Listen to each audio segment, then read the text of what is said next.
Assalamualaikum warahmatullahi wabarakatuh. Pada kesempatan ini kita akan membahas tentang materi bab 1 di kelas 12, yaitu tentang sifat koligatif larutan. Untuk sifat koligatif larutan sendiri pengertiannya kalian kemarin juga sudah saya berikan untuk file, yaitu sifat larutan yang berubah ini karena pengaruh zat terlarut pada larutan tersebut. Jadi adanya zat terlarut inilah yang mempengaruhi perubahan untuk sifat larutan itu sendiri. Nah, sebelum kita nanti membahas lebih lanjut, dan kemarin ada pertanyaan dari beberapa siswa lewat WA, yaitu dari grafik atau dari peta P dan T untuk sifat koligatif.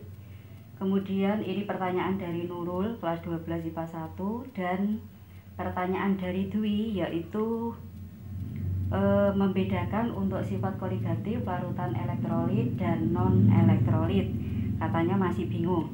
Nah, nanti kita bahas. Sebelum kita membahas lebih lanjut tentang sifat koligatif, kita harus tahu dulu untuk satuan konsentrasi yang digunakan. Tentunya kalian sudah membaca di situ, diantaranya untuk satuan konsentrasi. Ini yang pertama, jadi satuan konsentrasi.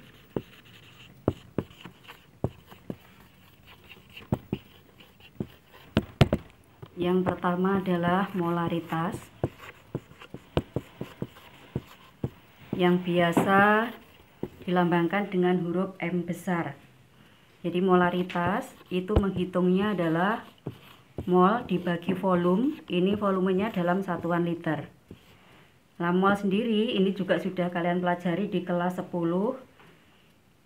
Mol itu adalah gram dibagi mr, kemudian dibagi volume atau liter tadi. Ini adalah molaritas.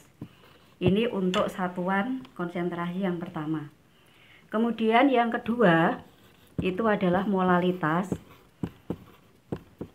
Untuk molalitas ini menggunakan lambang M kecil. Jadi kalau molaritas lambangnya M besar, kalau molalitas lambangnya M kecil. Menghitung molalitas M itu sama dengan gram dibagi mr, kemudian dikali 1000 dibagi P. Jadi gram ini adalah massa dari zat terlarut, mr-nya ini adalah mr dari zat terlarut, 1000 dibagi P, P-nya adalah massa pelarut.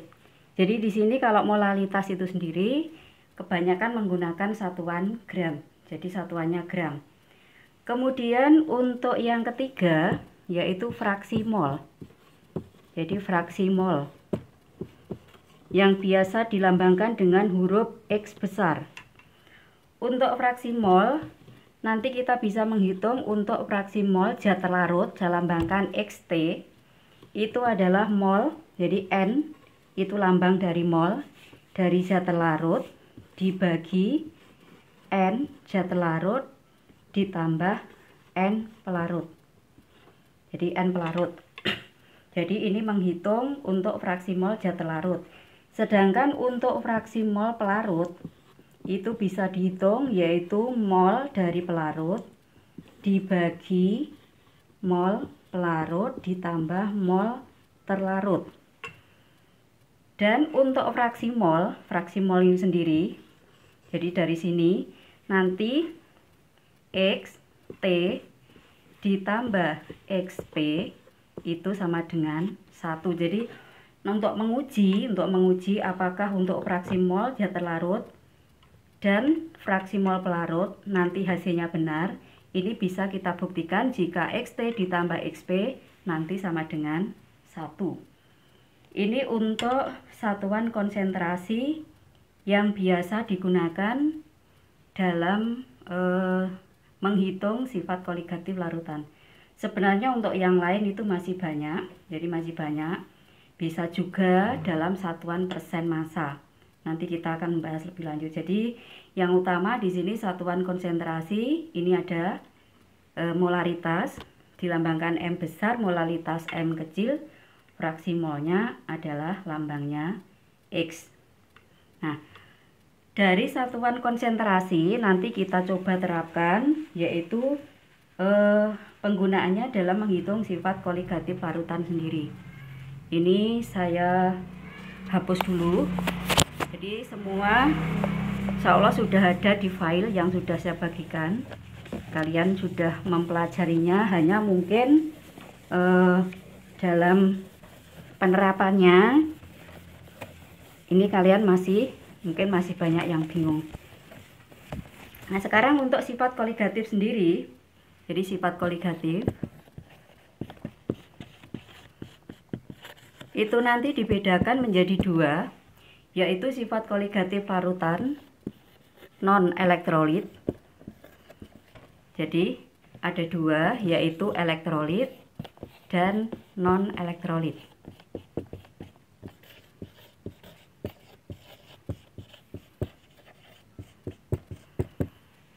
Jadi nanti ada dua, nanti kita bahas dulu untuk yang non elektrolit. Dan sifat koligatif larutan sendiri ada 4. Yang pertama adalah penurunan tekanan uap. Jadi yang pertama penurunan tekanan uap.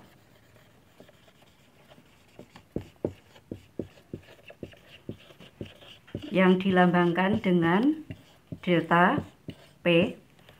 Jadi yang dilambangkan dengan delta P.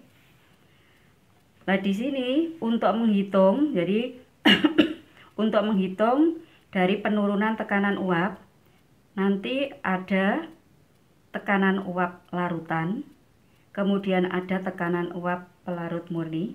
Kalau untuk yang tekanan uap larutan nanti lambangnya adalah P, sedangkan untuk tekanan uap pelarut murni itu dilambangkan dengan P0. Nah, dalam menghitung delta P, jadi delta P itu sama dengan P0 dikurangi P. Jadi delta P sama dengan P0 dikurangi P. Ini tadi adalah penurunan tekanan uap pelarut murni, sedangkan P-nya adalah tekanan uap larutan. Jadi yang ada nolnya ini yang murni. Kemudian P sendiri, P itu bisa dihitung, yaitu fraksi mol pelarut dikali P0. Jadi P sama dengan XP dikali P0. Sehingga nanti bisa kita hitung delta P itu sama dengan XT karena pedoman kita bahwa XP ditambah XT sama dengan 1, sehingga nanti di sini bisa digantikan bahwa delta P sama dengan XT dikali P0 dikali P0. Ini untuk menghitung penurunan tekanan uap, dan khususnya untuk yang larutan non elektrolit. Ini yang pertama. Kemudian untuk yang kedua yaitu penurunan titik beku. Jadi yang kedua ini penurunan titik beku.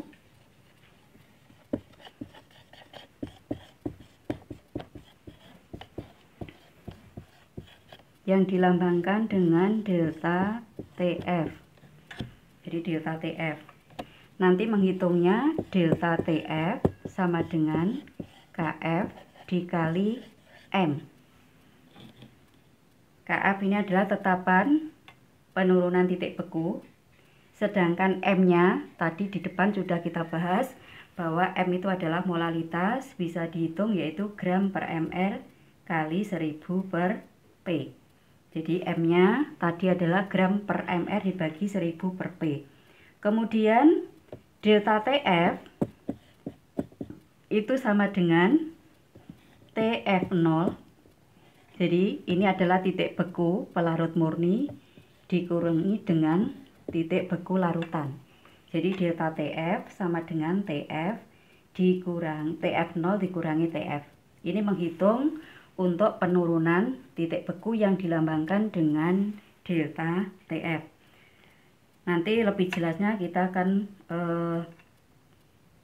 membahas soal yang berkaitan dengan larutan non elektrolit maupun larutan elektrolit. Nah, ini jadi yang pertama tadi penurunan tekanan uap, yang kedua penurunan titik beku. Kemudian yang ketiga,